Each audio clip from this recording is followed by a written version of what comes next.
I found a pregnancy test in our bathroom, but I can't have kids, so instead of crying, I smiled and decided to become a mother.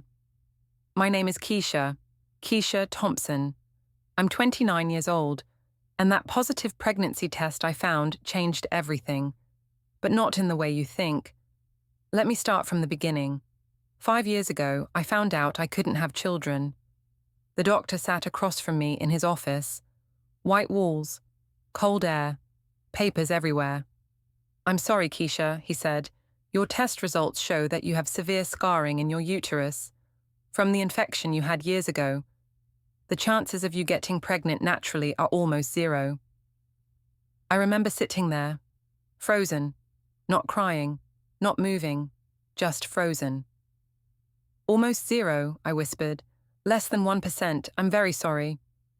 I was 24, single, my whole life ahead of me. And I'd just been told I'd probably never be a mom. I cried for weeks, months even, mourned a future I thought I'd have. Kids, family, all of it. But eventually, I accepted it, made peace with it, told myself it wasn't meant to be. Then I met Jamal. Jamal Carter walked into my life 2 years ago, literally walked in, right into the coffee shop where I worked. He was tall, dark skin, beautiful smile, confident walk. "Can I get a large coffee? Black. And your number?" I laughed. "Smooth, but I don't give my number to strangers." "Then let me introduce myself. I'm Jamal, not a stranger anymore." "Can I get your number now?" I gave it to him. We went out that weekend. Within 3 months, we were serious. Within 6 months, we moved in together. Within a year, he proposed. I said yes, but before I did, I told him the truth. About not being able to have kids. "Keisha," he said, holding my hands, "I love you, not your ability to have kids. You. If we want children someday, we'll adopt, or do foster care, or be the cool aunt and uncle to our friends' kids. It doesn't matter, as long as I have you." I cried happy tears that night, because I thought I'd found someone who truly loved me. All of me, even the broken parts. We got married 6 months later, small wedding, just family and close friends. It was perfect. For a while, everything was perfect. Then things started changing. Jamal started working late, a lot. He was a manager at a car dealership, said business was picking up, said he needed to be there more. I believed him. He started going out with the guys more often, Friday nights, Saturday afternoons, sometimes didn't come home until 2 a.m. I believed him. He started being distant, less affectionate, stopped saying "I love you" as much, stopped touching me the way he used to. I noticed, but I didn't say anything, didn't want to seem insecure, didn't want to be that wife. Then came last Tuesday. I was home early. My shift at the hospital got cut short. I'm a nurse now. Worked my way up from that coffee shop job. I went to use the bathroom, our bathroom, the one we share. And there it was, in the trash can, not even hidden, just sitting there on top of some tissues. A pregnancy test. Positive, 2 pink lines, clear as day. My heart stopped. My hand started shaking. My mind went blank. I picked it up, stared at it, tried to make sense of it. This had to be mine, right? But I can't get pregnant. The doctor said so. 1% chance. Almost impossible. Maybe it was a miracle. Maybe I was that 1%. I felt hope, real hope. For the first time in years, I ran to my phone, called my doctor's office, made an emergency appointment. "Can you come in tomorrow morning?" the receptionist asked. Yes, I'll be there." I hung up, sat on the bathroom floor, held that test in my hands, and I cried. Happy tears, shocked tears, grateful tears. I was going to be a mom, against all odds. It happened. I wanted to call Jamal, tell him right away, but I stopped myself, decided to wait, to surprise him after I confirmed it with the doctor. I hid the test in my purse, cleaned up the bathroom, started planning how I'd tell him. That night, Jamal came home late, said he had to stay for inventory. How was your day? He asked, kissing my forehead. Good, I said, smiling, holding my secret. Really good. The next morning I went to the doctor. I was so nervous, so excited, so hopeful. They took my blood, ran tests, made me wait. 30 minutes felt like 3 hours.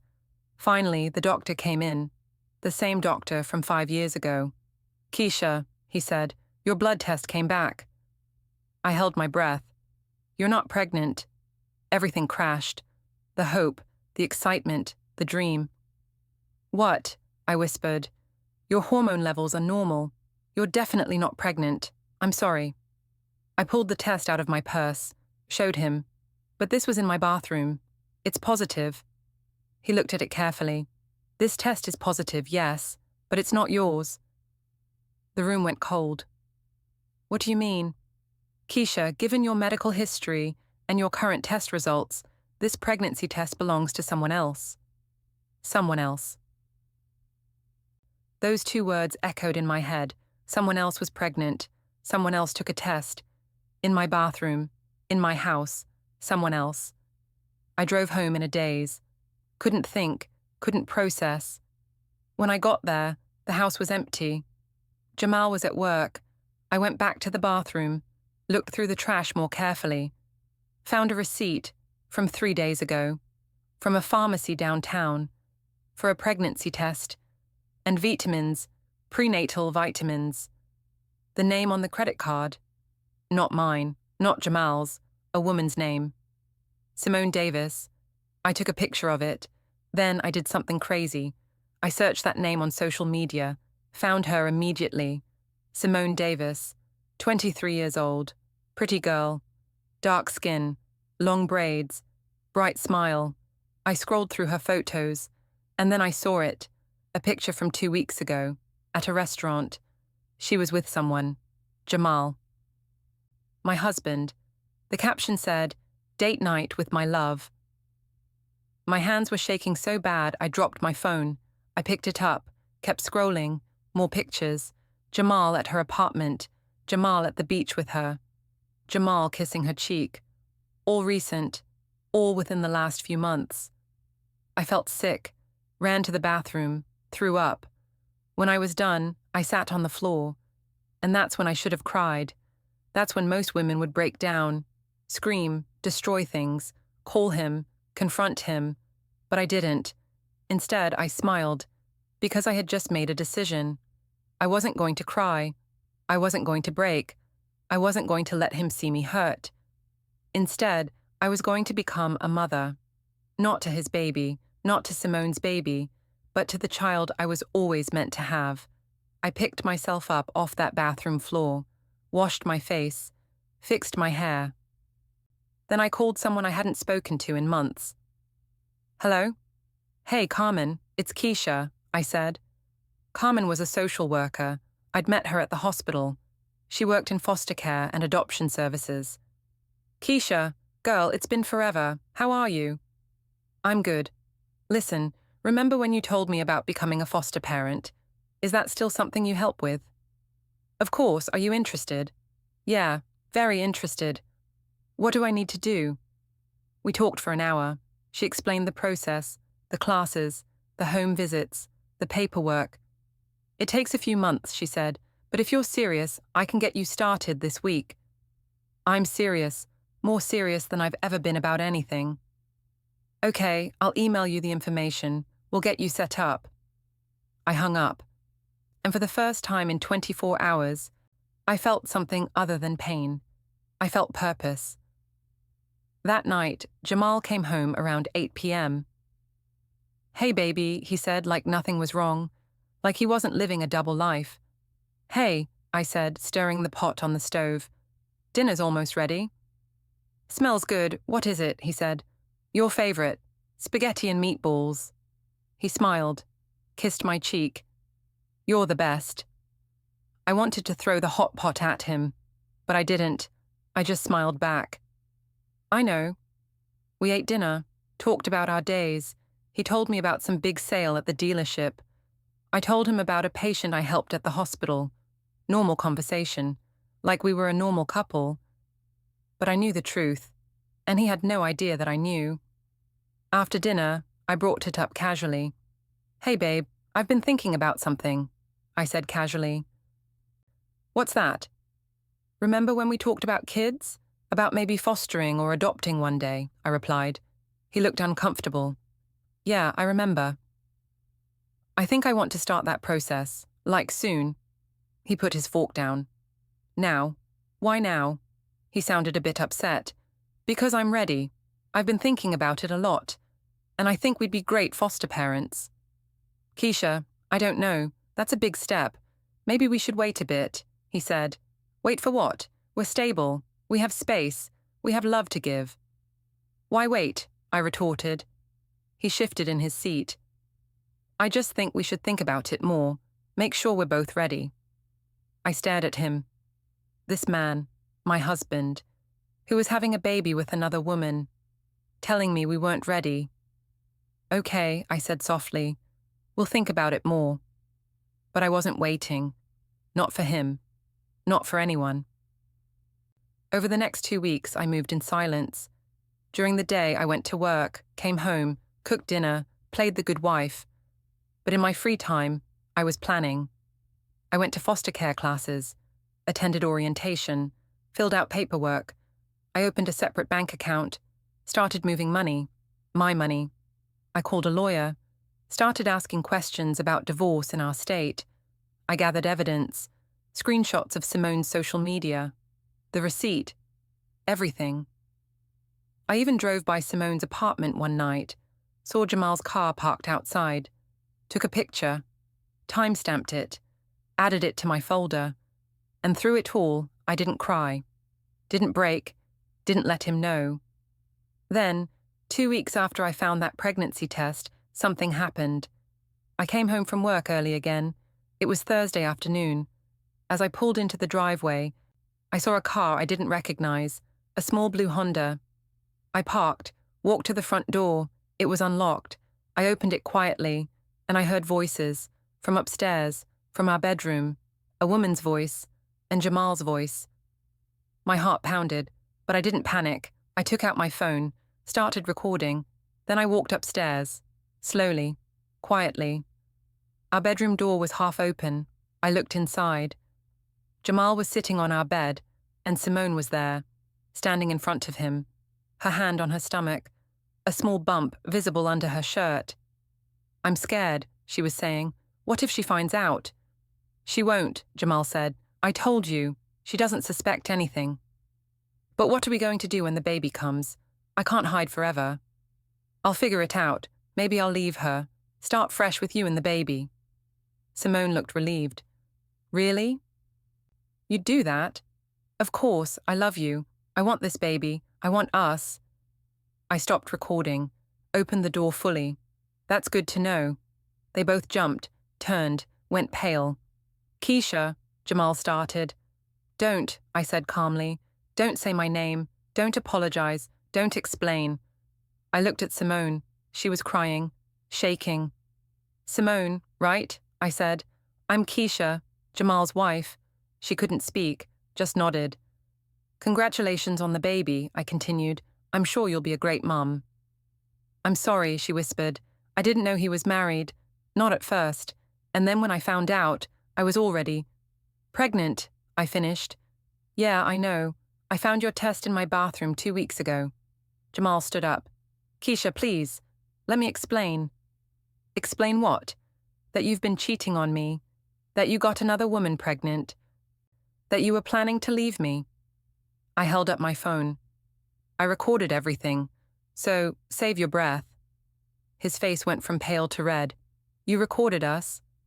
"Yep, and I have pictures, screenshots, receipts, everything I need for the divorce." "Divorce?" he said like he was shocked.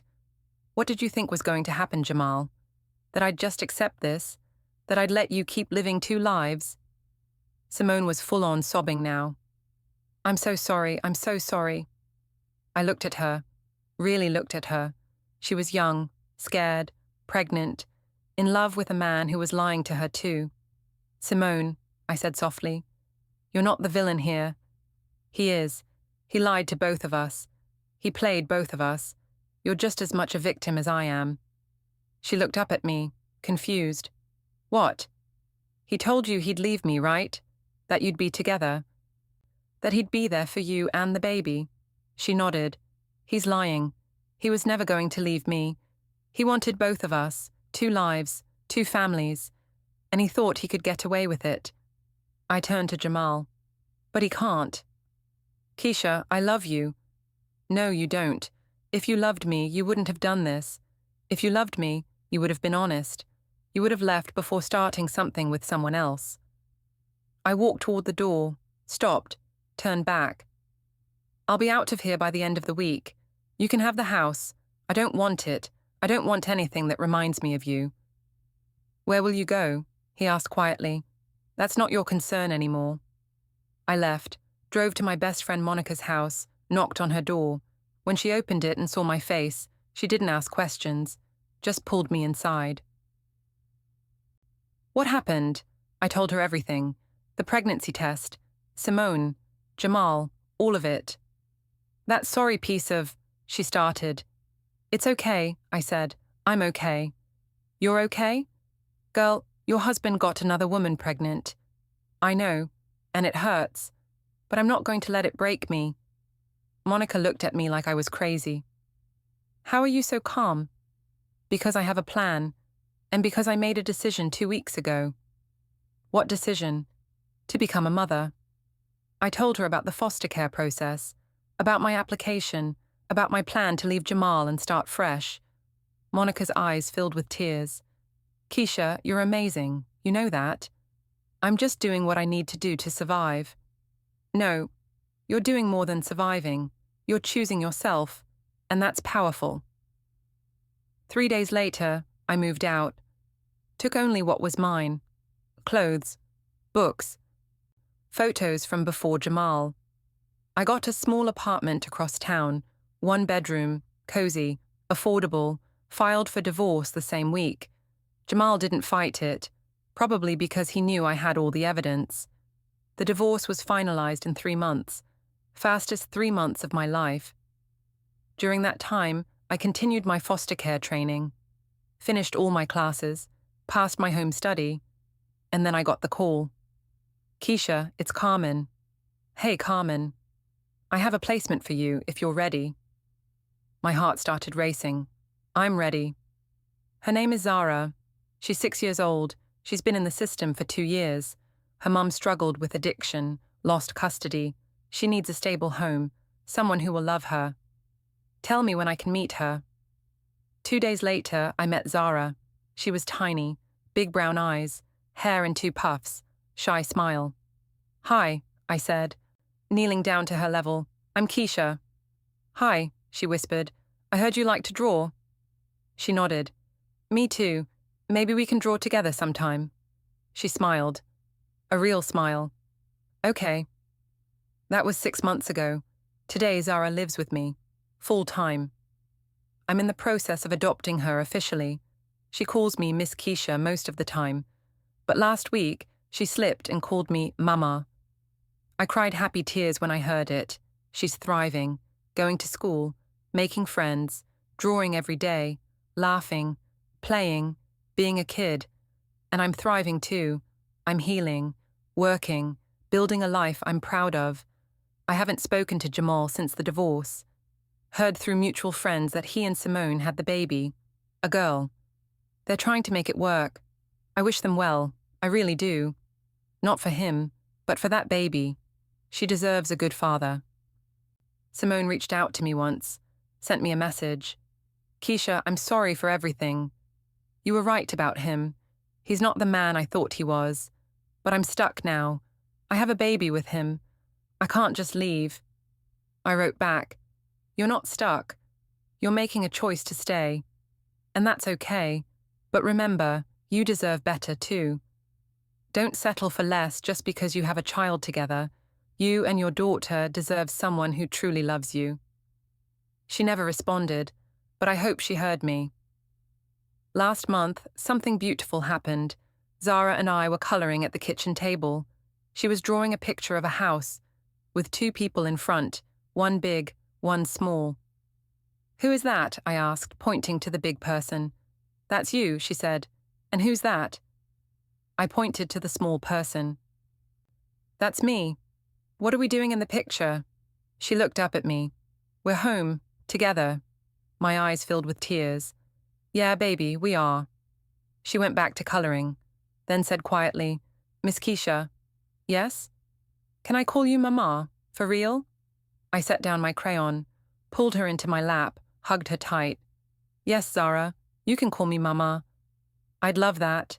She hugged me back. Okay, Mama. And just like that, I became what I always wanted to be, a mother. Not in the way I expected, not through pregnancy or biology, but through love, through choice, through healing. I found that pregnancy test in my bathroom. It broke my heart, shattered my world, but it also woke me up, showed me the truth, forced me to choose myself, and in choosing myself, I found Zara, I found purpose, I found joy.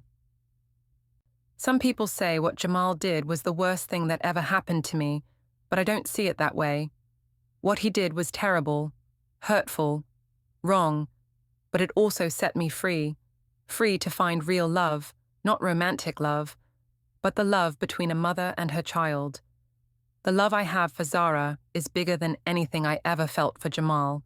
It's pure, unconditional, forever. Yesterday, Zara came home from school with a drawing. I made this for you, Mama, she said, handing it to me. It was a picture of two people holding hands, hearts all around them. At the top, in her messy handwriting, it said, My Mama is the best.